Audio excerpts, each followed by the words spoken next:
Hola, hola, bienvenidos a Tesis. Hola, Richard, ¿cómo estás? Muy bien, Verónica, ¿vos? Muy bien, contento que vamos a tratar un tema súper interesante. Trastorno de déficit de atención. Vamos a hablar de ese tema que es muy, muy interesante. Y también vamos a hablar de esclerosis múltiple y algunas combinaciones de algunas formulaciones de cannabis que pueden ser favorables para esos pacientes. Vamos a verlos, dale. Lo vemos.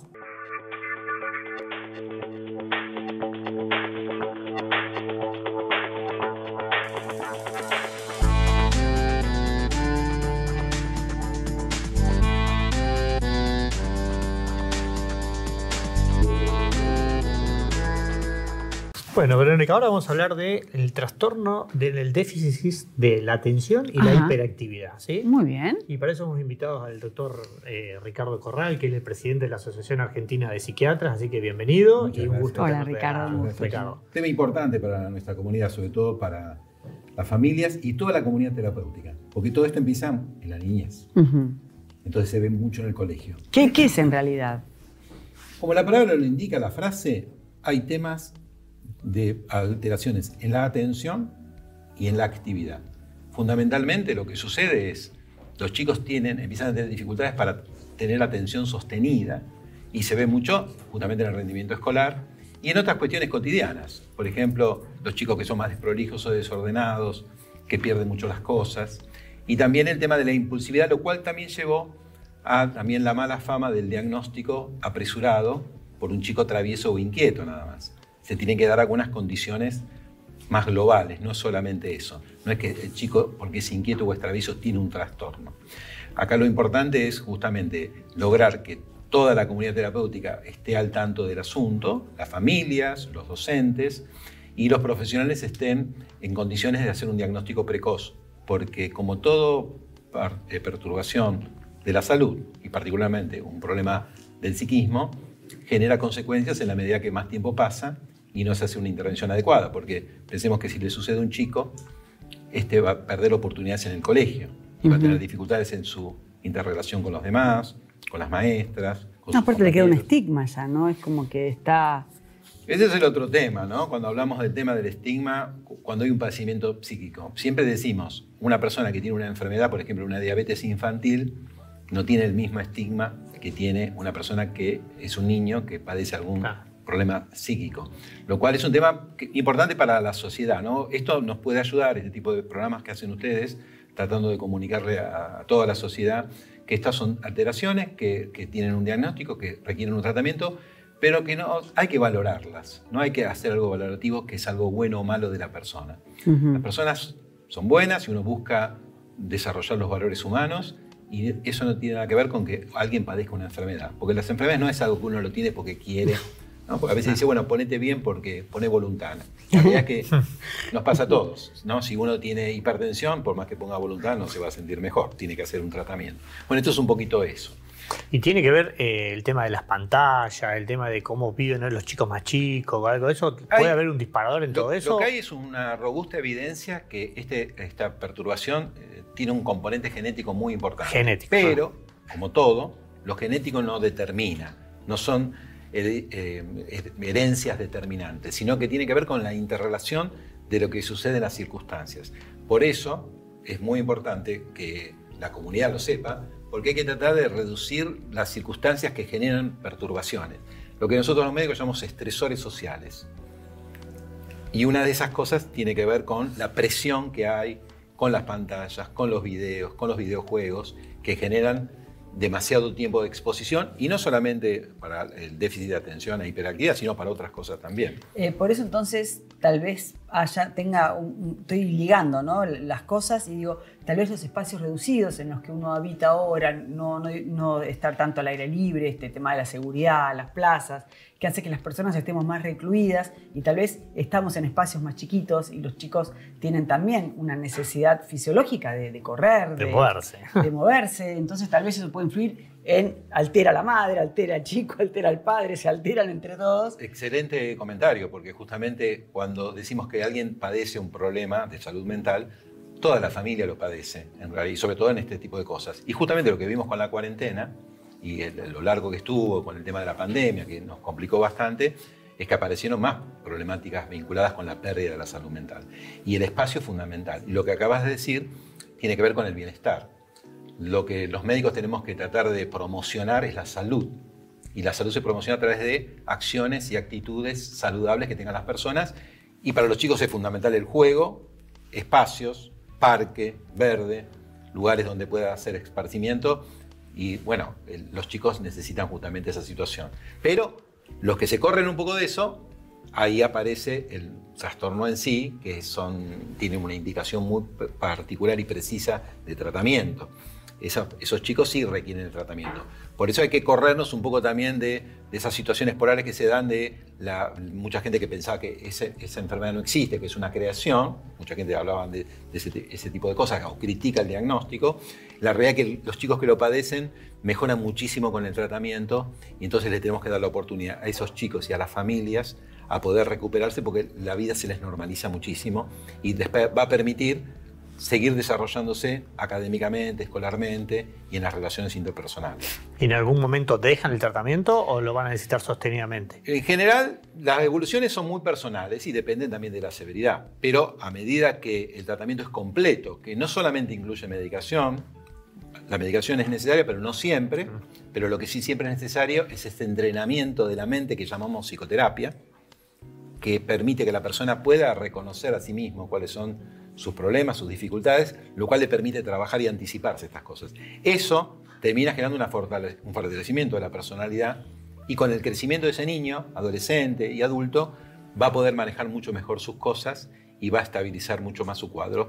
Y el tema del tratamiento y la medicación también va a ser relativo un poco a esa evolución que tiene. Pero uno sí podría decir, para que las familias se queden tranquilas, que eso es algo que tiene un tratamiento y tiene buen pronóstico.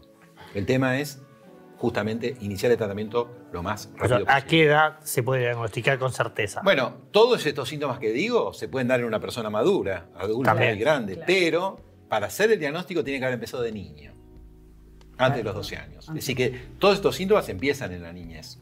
Entonces la detección se da más que nada en la escuela.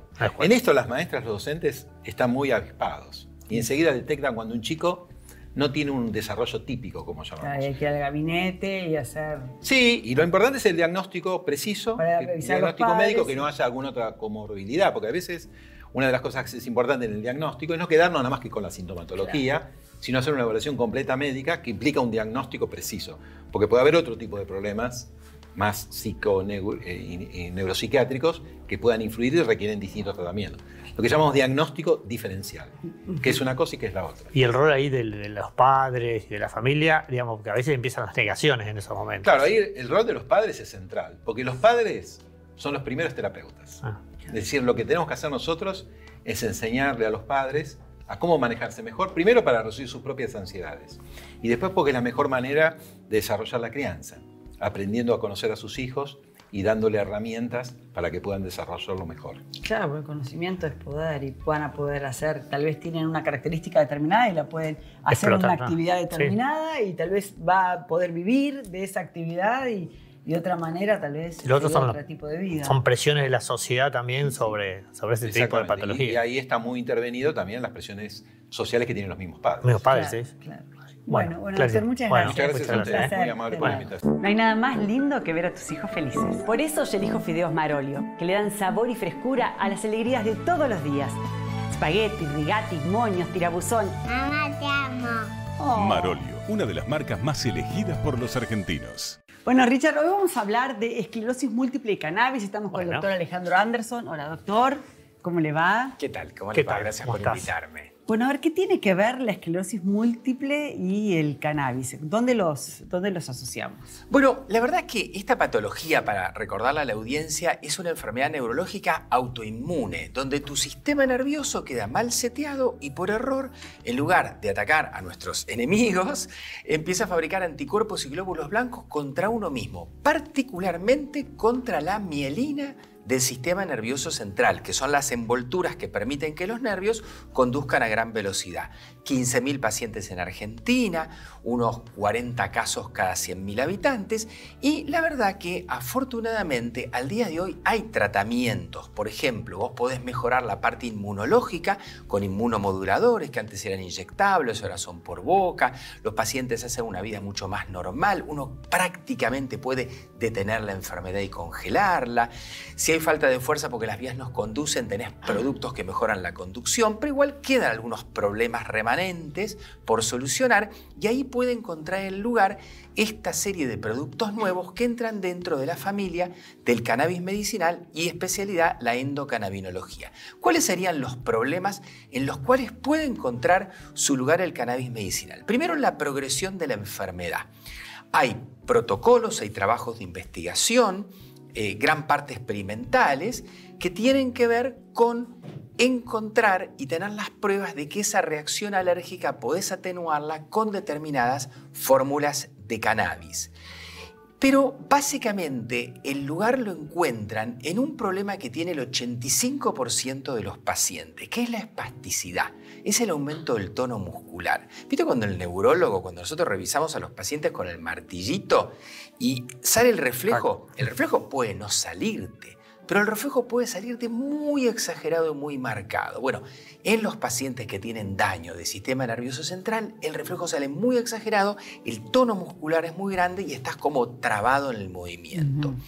Esa espasticidad que tiene, te decía, el 85% de los pacientes, muchos de ellos, un porcentaje muy grande, no logran solucionarla con todos los remedios que hay para la espasticidad. Bueno, hay una fórmula especial de cannabis que se llama Nabiximol, que tiene una determinada cantidad de THC y de CBD, tiene una estructura, está hecha de 2 plantas sativa, con tantos miligramos de THC, 27 miligramos, 25 de CBD, que viene en una forma muy particular que se vaporiza. Viste que siempre te hablan de cannabis, vos pensás en el aceite, ¿no es cierto? ¿Cuántas gotitas? Preguntan los pacientes. No, esto viene en un aparatito que es como un aerosol. Te pulverizás dentro de la boca y se absorbe en 15 minutos. Es un producto que se vende internacionalmente.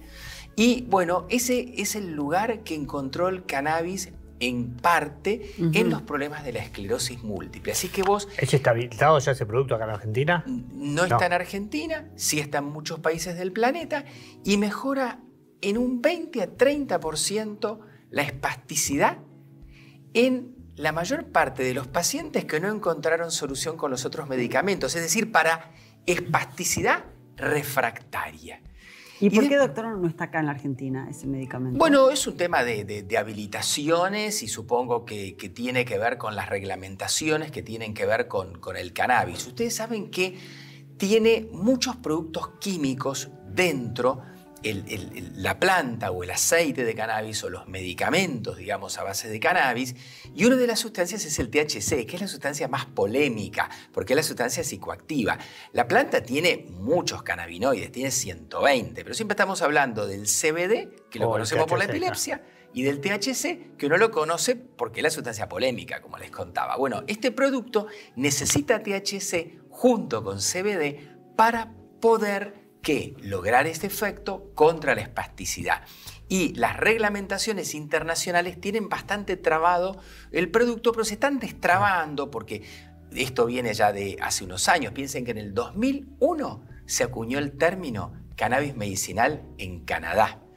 Y allí empezó todo a progresar. En Argentina empezó básicamente a acelerarse esto a partir del 2017 con la ley, no hace tanto tiempo, estamos en el 2022 y hemos avanzado mucho. Bueno, hay productos que uno podría tener artesanales, para eso tenemos el ReproCan que te da los permisos para cultivar, con fórmulas parecidas, pero también tenés un producto industrial que aún no ha entrado al país y quizás en el futuro lo fabrique algún laboratorio argentino que tiene este objetivo y esta función y esta posibilidad tan interesante para los pacientes con espasticidad, no solo por esclerosis múltiple, sino para los pacientes que tienen espasticidad porque tienen una parálisis cerebral, porque tenés una lesión medular. Hay muchas otras lesiones que te perjudican, te dañan la motoneurona superior y hace que tengas espasticidad. ¿Y ahí es donde actúa el THC? ¿En qué lugar del cuerpo está actuando? Está actuando en el sistema nervioso central. Está actuando en una parte que regula el tono muscular. Tiene básicamente ¿Y dos medicaciones por separados no se puede tomar acá? Por ejemplo, tomando ese ejemplo de esta medicación. No tenés productos que tengan THC a la venta. No tenés. Y la verdad que esta fórmula que yo te la resumí así, te dije, mira, esto tiene THC y tiene CBD. No, en realidad tiene cannabinoides menores en un 5 a 6% y también tiene terpenos en un 5 a 6%. Sí, es la gran combinación la que termina no es siendo. cannabis, digamos, ni sintético, ni siquiera farmacológico, no, son dos plantas. Quiero decir que hay mucho producto que tiene que ver con el resto de la planta de cannabis y que no lo tenés resumido tan sencillamente como cuando ves la fórmula química, imagínate, de la aspirina. Esto es algo, en cierto sentido, como fitoterapéutico.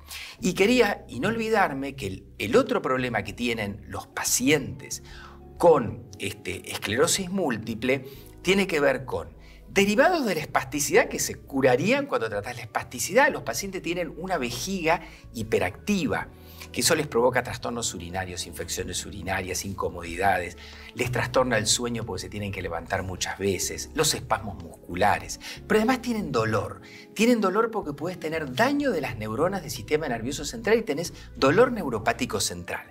Para el dolor neuropático central también tenés fórmulas de cannabis que pueden atenuarlo. Y la verdad que estas mismas fórmulas de nabiximoles también tienen protocolos publicados donde demuestran que mejoran el dolor neuropático. Por tanto, con el mismo producto podrías atenuar los dos tipos de problemas tan frecuentes en los pacientes con esclerosis múltiple. Porque más allá de que vos le hayas congelado la enfermedad al paciente, y que eso es importantísimo, gracias a los inmunomoduladores tan potentes que tenemos ahora, quizás ya te vino a ver con alguna secuela. Entonces la secuela la vas a tener que tratar, porque no podés volver para atrás en el punto al cual ha evolucionado la enfermedad. Perfecto. Bueno, muchas gracias, doctor. Bueno, gracias a ustedes. Bueno. Ya volvemos, ¿no? Vale.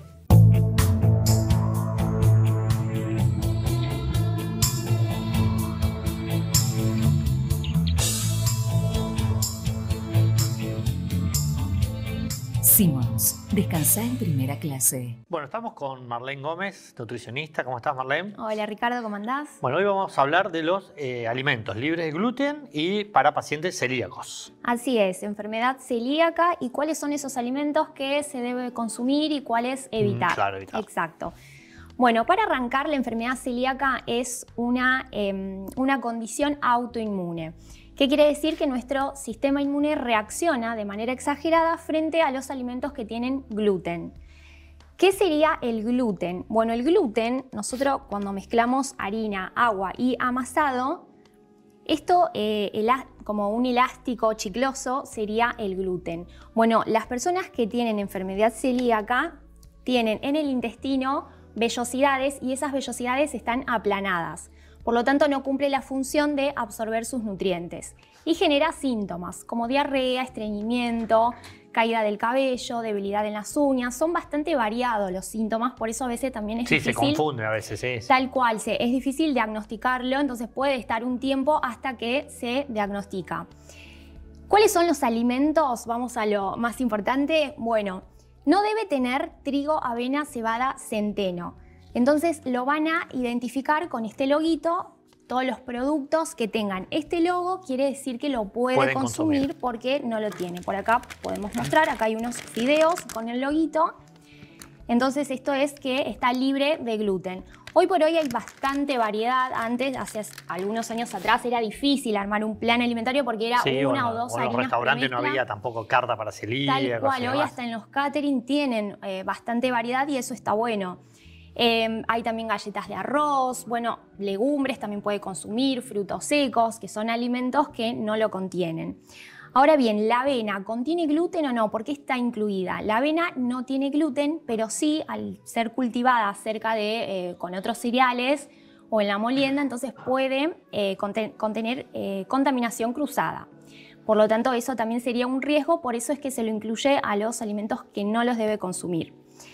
Ahora bien, lo que también tiene que evitar es, por ejemplo, cuando va a la carnicería, muchas veces cuando cortan la carne, cortaron antes chorizo o morcilla, eso también puede tener algún agregado de almidón. Sí, los contaminantes de... Y ahí genera contaminación. Por ejemplo, lo que sería fiambres, jamón o paleta, muchas veces también los que son más que nada los más económicos tienen agregado de almidón.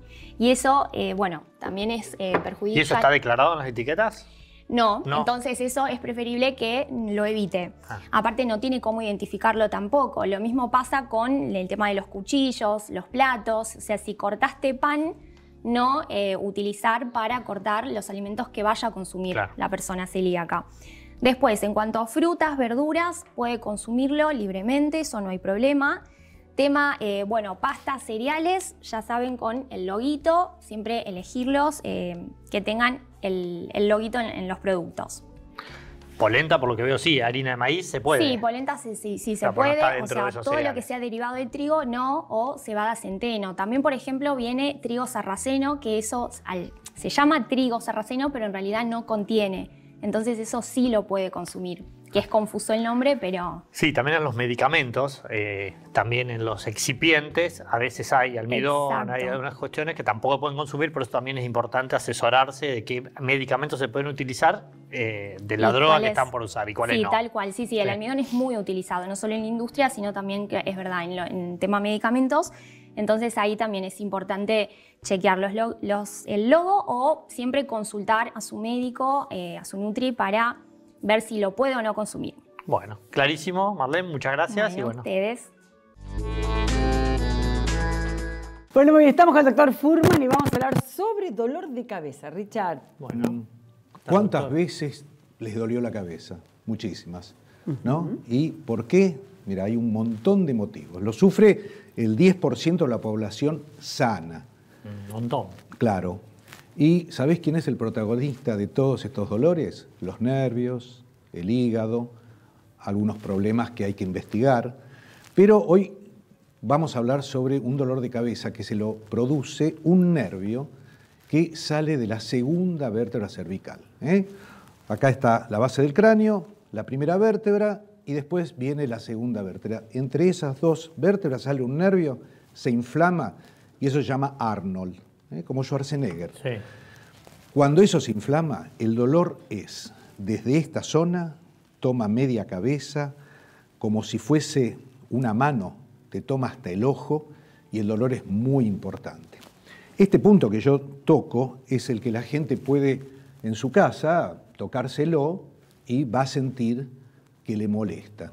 Puede ser más de un lado que del otro. Es decir, ahí siente más dolor si se comprime. Si se comprime, con el dolor de cabeza. Ponés de un lado o ponés del otro. De este lado siento, de este lado no. Muy bien. ¿Eso por qué? Porque la vértebra se puede estar moviendo, puede haber algunos problemas, pero esto comprime nervios. Ese nervio produce un dolor en esta zona. ¿Qué se hace? Bueno, la emergencia, tecnología de punta, un pañuelo, un cubito de hielo, lo pones adentro y lo colocas en la zona que te duele hasta que se derrita. Esto ayuda a que vaya relajándose. Por supuesto, hay que ir a ver un profesional para que te haga un diagnóstico, para que vea qué se tiene que hacer. ¿Qué es esto, digamos? Otra de las técnicas que puede hacer la gente en su casa, mira, agarras una toalla, la envolvés como si fuese un matambre. Esto te va a quedar chato, largo, lo envolvés en el cuello. Ricardo, vení, ayúdame. Tenés la cabeza, esto lo envolvemos y lo sostenemos con un alfiler de gancho, fácil, sencillo, sin que sea alto, sin que sea apretado. Así que cubre el cuello, digamos. Exacto, este es un cuello largo, pero bueno. ¿Cuál sería el beneficio?